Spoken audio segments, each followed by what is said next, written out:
noche con 29 minutos. Continuamos con más información en TN23. La alerta por sarampión continúa. En el Laboratorio Nacional de Salud se procesan las pruebas clave para confirmar casos de sarampión.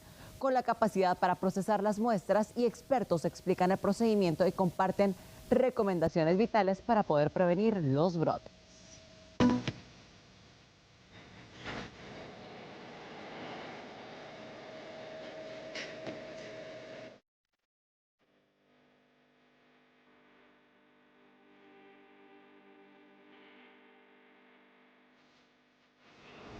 Sí, nos encontramos en el Laboratorio Nacional y aquí es en donde justamente se hacen los procedimientos para la detección de los casos de sarampión. Sin embargo, en este caso me encuentro con la licenciada Andrea. Licenciada, mucho gusto, quien nos dará justamente los detalles de cómo realizan la detección de los casos debido a este brote de sarampión. Acompañamos. Ok, adelante.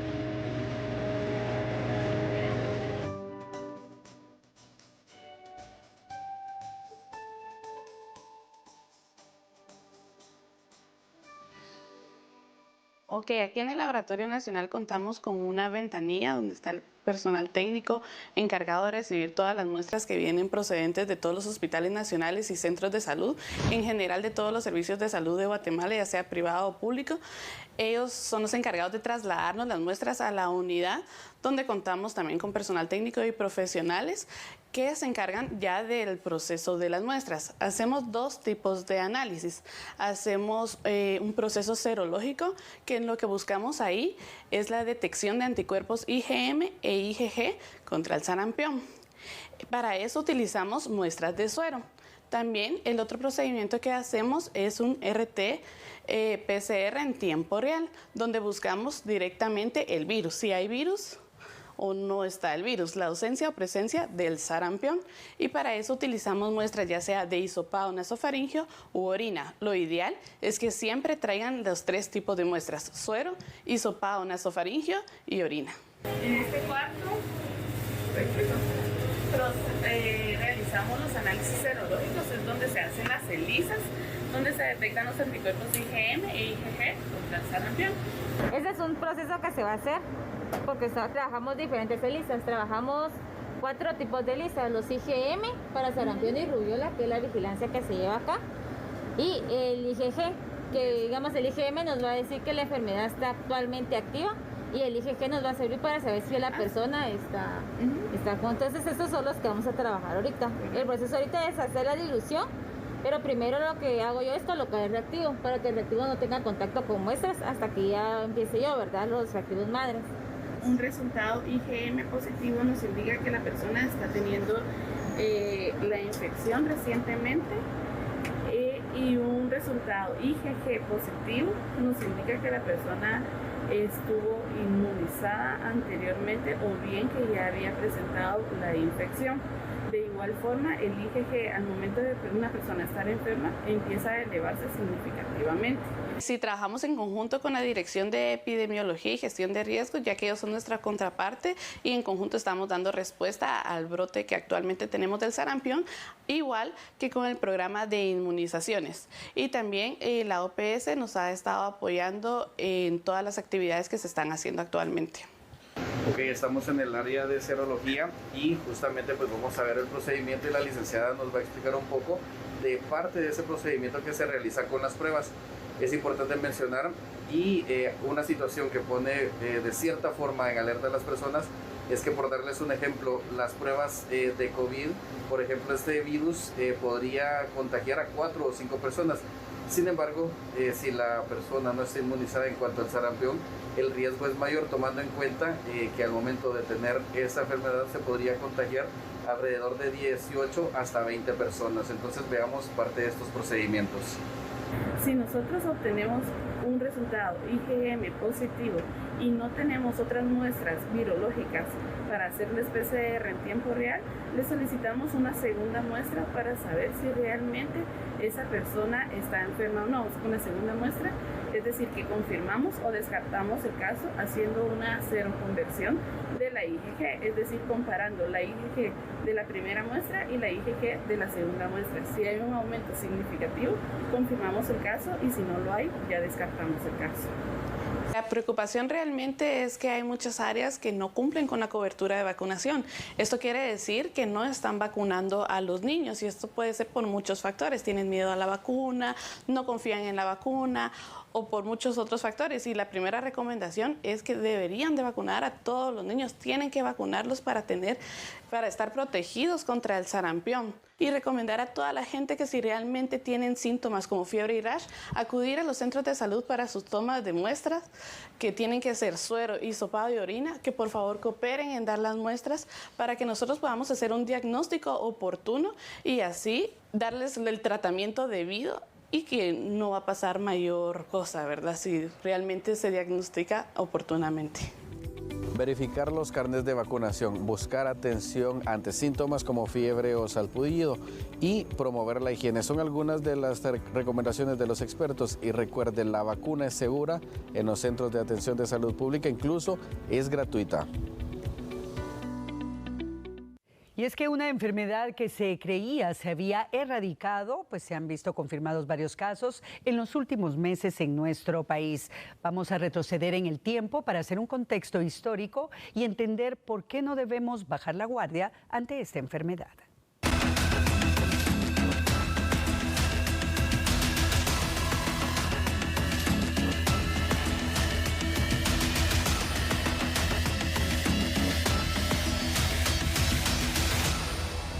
En Guatemala, el sarampión fue una enfermedad que se controló durante bastantes años. Sin embargo, en los últimos meses surgieron algunos casos que ya han sido confirmados. Sin embargo, los expertos comentan algunos datos con el contexto histórico acerca del sarampión.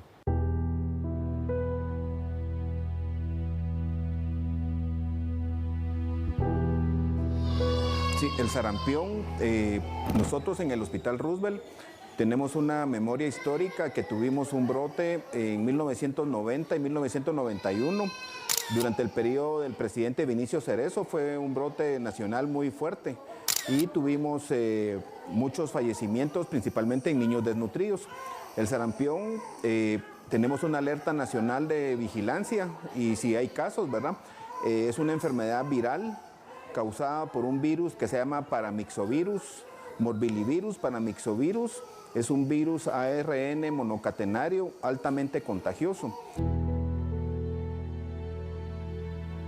El sarampión no es una enfermedad nueva, siempre ha existido, incluso antes de los 90 era muy conocida, ¿verdad? La población la conocía como sarampión negro y pues era muy común conocerla, era una enfermedad de la infancia muy frecuente y que se caracterizaba por brotes muy grandes. El último brote grande que Guatemala tuvo fue en 1989, más de 15,000 gentes, por lo menos notificados en los sistemas que existían en aquel entonces, una alta mortalidad.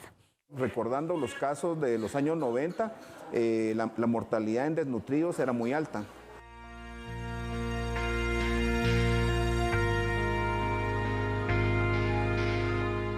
En ese proceso, no solo Guatemala, sino que los más de 35 países que conformaban la región de las Américas siguen el mismo proceso y reciben una certificación de eliminación de la región de las Américas en el año 2016. Eso quería decir que en ninguno de estos países había sarampión. Sin embargo, el resto del mundo seguía teniendo sarampión. En el 2018, Guatemala, en ese contexto de certificado ya, tiene un primer caso importado de una jovencita de 17 años que tiene un intercambio al país de Alemania. Y cuando regresa a Guatemala, pues evidentemente tenía y estaba cursando con un cuadro de sarampión. En ese momento, los equipos de respuesta del Ministerio de Salud activaron toda una serie de contención y una búsqueda permanente de más casos derivado de todo el movimiento que tuvo la jovencita y cerraron el caso sin ningún otro contacto. Entonces el sarampión es una enfermedad que Guatemala y Centroamérica y América Latina tenía certificación que no habían casos desde hace aproximadamente más de 10 años.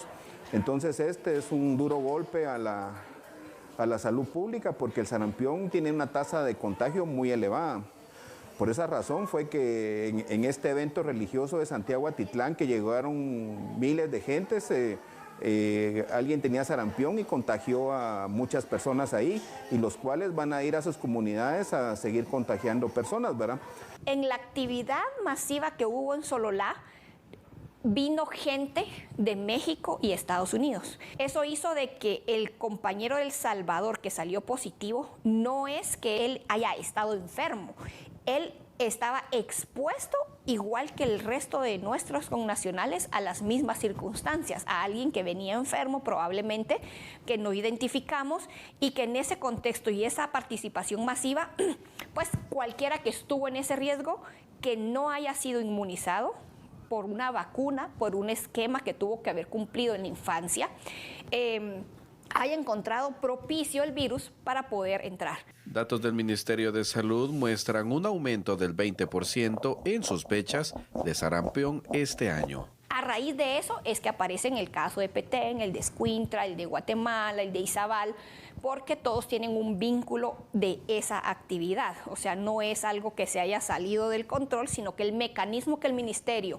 usó es que activó todos esos equipos de respuesta para que buscaran. Eso es un trabajo minucioso porque es un trabajo en donde deben de gestionar con los líderes locales, religiosos, ¿verdad? Para poder conglomerar a las personas, poderlas entrevistar, poder ir a sus casas y poder identificar estos casos. Aquí en estos puntos de referencia, en los años 90, Guatemala enfrentó uno de los peores brotes de sarampión, con cientos de casos, y una de las principales preocupaciones han sido los niños con algún cuadro de desnutrición, entre otros aspectos.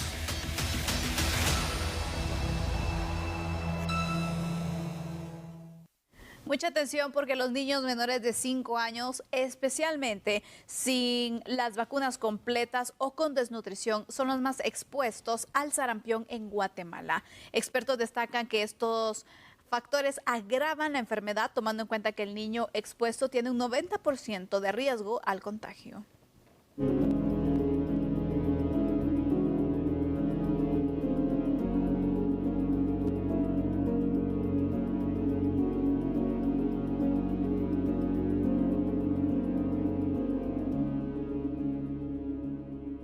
Los niños menores de 5 años, especialmente aquellos sin vacuna o con algún cuadro de desnutrición, son los más expuestos al sarampión en Guatemala. Sin embargo, los expertos destacan cómo estos factores agravan la enfermedad, pero también cómo puede reducir el riesgo en sus hijos. En niños menores de 5 años es un cuadro de fiebres muy altas, da una conjuntivitis, o sea que los ojos se ponen muy rojos, da un rash, que no es alergia, sino es una erupción maculopapular de ronchitas rojitas, como en placas en todo el cuerpo, empieza en la cabeza y se disemina. La fiebre es muy alta, el niño está ronco, afónico, puede tener croup. Y cuando nosotros los médicos examinamos en la boca, hay unos puntitos blancos transparentes, o sea, como que se llaman manchas de Koplik. El sarampión en niños bien nutridos usualmente no pasa más, pero por ejemplo, recordando los casos de los años 90, la mortalidad en desnutridos era muy alta.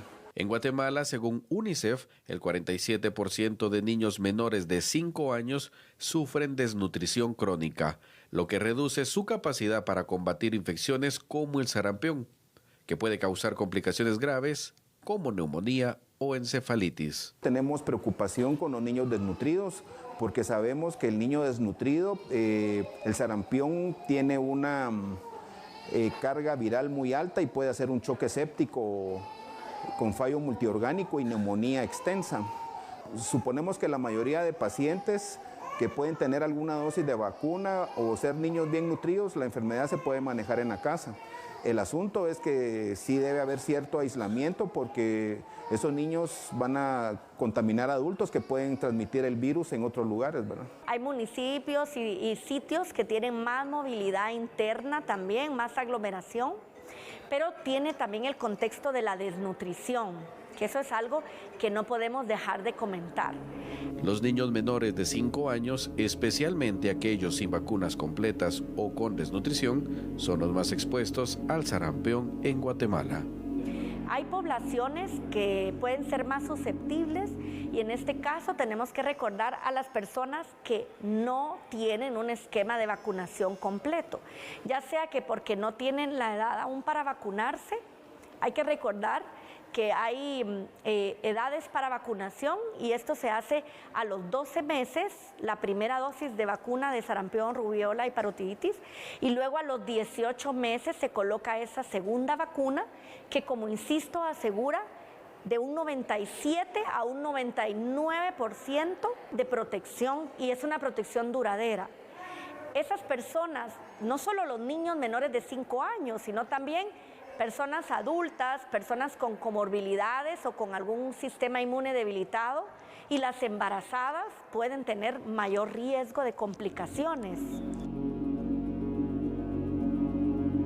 Históricamente siempre manejamos que la tasa ideal de vacunación anual debe ser del 95%, que nos garantice algo que se llama protección de rebaño para ese 5% que incluye aquellos que sí recibieron vacuna, pero que probablemente por una situación muy particular no hayan levantado inmunidad, que es un porcentaje. Hay otro porcentaje dentro de ese 5% que es la gente que no se quiere vacunar por X o Y razón, desconocían y demás. Dentro de esos porcentajes, el 95% nos da esa certeza.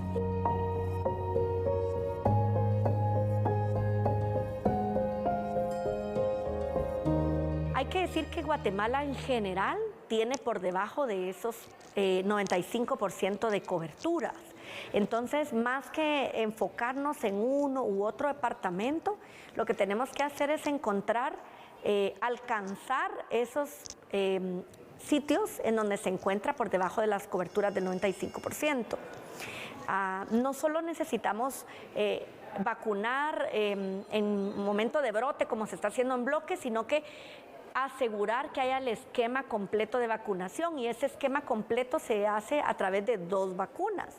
Entonces, ¿qué es lo que permite? Con 2 vacunas que se tengan de esta prevención, se consigue un 97 a un 99% de protección de una inmunidad que puede ser hasta por vida. Entonces, por eso es que insistimos mucho en que se tenga esa asegurada esa vacunación y ese esquema completo.